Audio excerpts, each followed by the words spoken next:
जय हिंद दोस्तों, मेरा नाम है सुफियान और आप देख रहे हैं सुफियान टेक्नोलॉजी। तो दोस्तों आज Huawei अपने पहले फ्लिपेबल स्मार्टफोन को लॉन्च कर दिया है, Huawei P50 पॉकेट। तो दोस्तों आज की वीडियो में मैं आपको इस स्मार्टफोन के बारे में सब कुछ बताऊंगा। इस स्मार्टफोन के क्या क्या ऑफिशियल स्पेसिफिकेशंस हैं, इस स्मार्टफोन के क्या क्या ऑफिशियल प्राइसेस हैं, ये इंडिया में लॉन्च होगा कि नहीं होगा, कौन कौन से अच्छे ऑल्टरनेटिव्स देखने को मिल जाते हैं, ये भी बताऊंगा मैं। चैनल को सब्सक्राइब कर लीजिए और जल्दी से हम लोग इस वीडियो को शुरू करते हैं।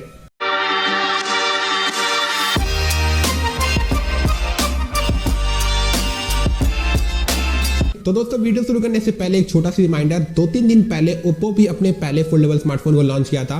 वीडियो बना दिया था मैं, अनबॉक्सिंग भी दिखाया था मैं। आई बटन पे दे देता हूँ, जल्दी जाके क्लिक करके देखो, आपको सब कुछ पता चल जाएगा। और आई बटन के सारी वीडियोस को चेकआउट करिए, बहुत अच्छी वीडियोस बनाता हूँ, आपको जरूर से पसंद आएंगे।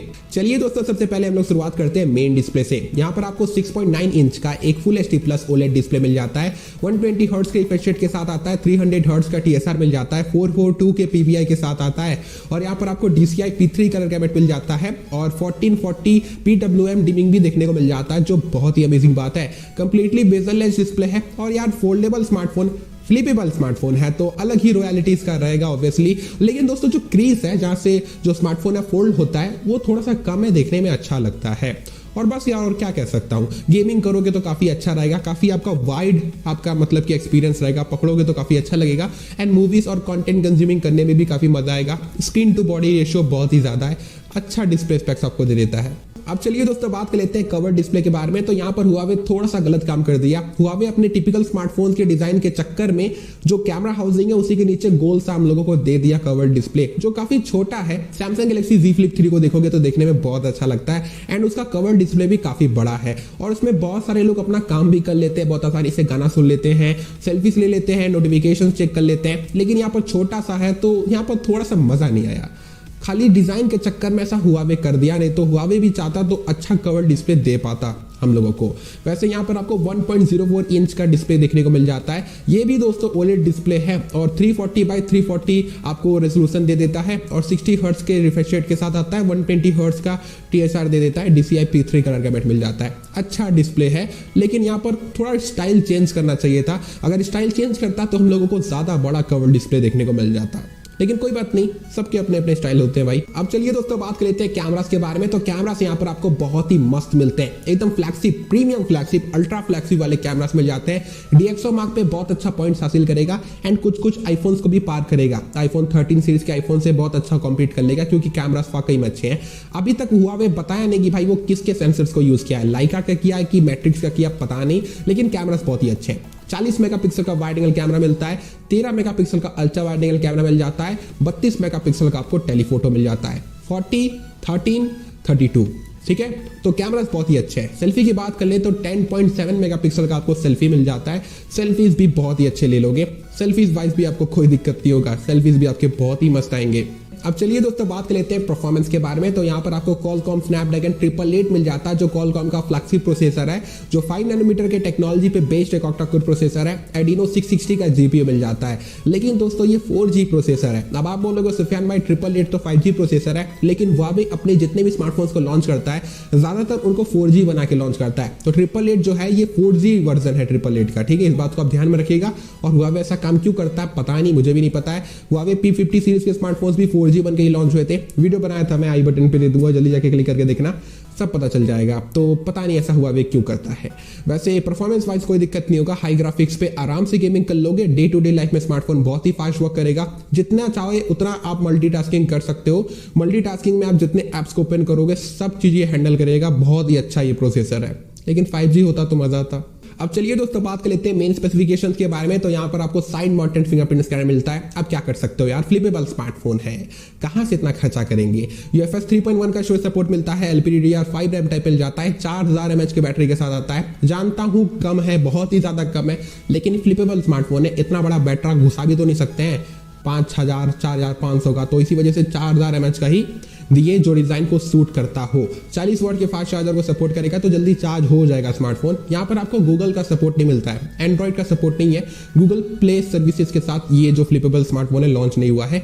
HarmonyOS 2.0 के साथ लॉन्च हुआ है, तो ये भी एक माइनस पॉइंट है, लेकिन क्या कर सकते हैं यार, चाइना एक्सक्लूसिव है, चाइना में सब लोग HarmonyOS 2.0 यूज करते हैं, उनको कोई दिक्कत नहीं है। यहाँ पर NFC भी देखने को मिल जाता है, वाईफाई 6 के साथ भी है, ब्लूटूथ वर्जन 5.2 भी मिल जाता है। मेन स्पेसिफिकेशंस अच्छे हैं, लेकिन एंड्रॉइड सपोर्ट होता तो अच्छा होता।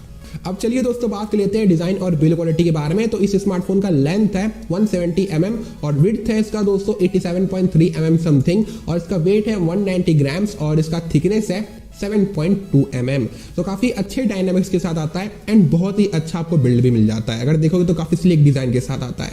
अगर आप दोस्तों डिजाइन वाइज देखोगे तो कैमरा हाउसिंग बहुत ही प्रीमियम लुक से देता है, गोल सा है, सिंपल सा है, लेकिन जो सेकेंडरी डिस्प्ले दिया गया है इसी चक्कर के लिए दिया गया काहे कि वो अच्छा लगे, Huawei के टिपिकल स्मार्टफोन के जैसे लुक्स दे इसी चक्कर में वो जो है सेकेंडरी डिस्प्ले वो छोटा है, लेकिन अगर चाहता Huawei तो अलग स्टाइल का भी हम लोगों को दे सकता था सेकेंडरी डिस्प्ले, और बड़ा सेकेंडरी डिस्प्ले दे सकता था, लेकिन कोई बात नहीं, देखने में अच्छा लगता है। पूरा स्मार्टफोन एक अलग टाइप के टेक्सचर के साथ आता है, बहुत ही अच्छा लगता है। जो लाइंस हैं, जो डिजाइन है, काफी अच्छे प्रीमियम लुक्स दे देते हैं। आगे से भी देखोगे तो बहुत अच्छा लगता है, बेजल-लेस डिस्प्ले है, बहुत अच्छे लुक्स दे देता है।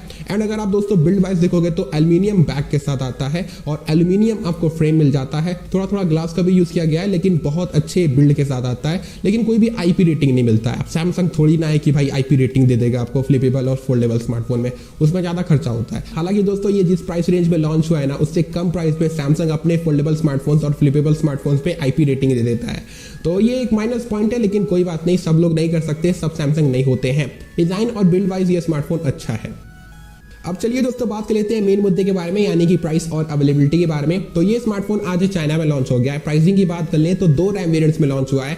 बेस वेरिएंट है 8256 जिसका प्राइस है 1,06,200 रुपए, 1,06,200 रुपीज।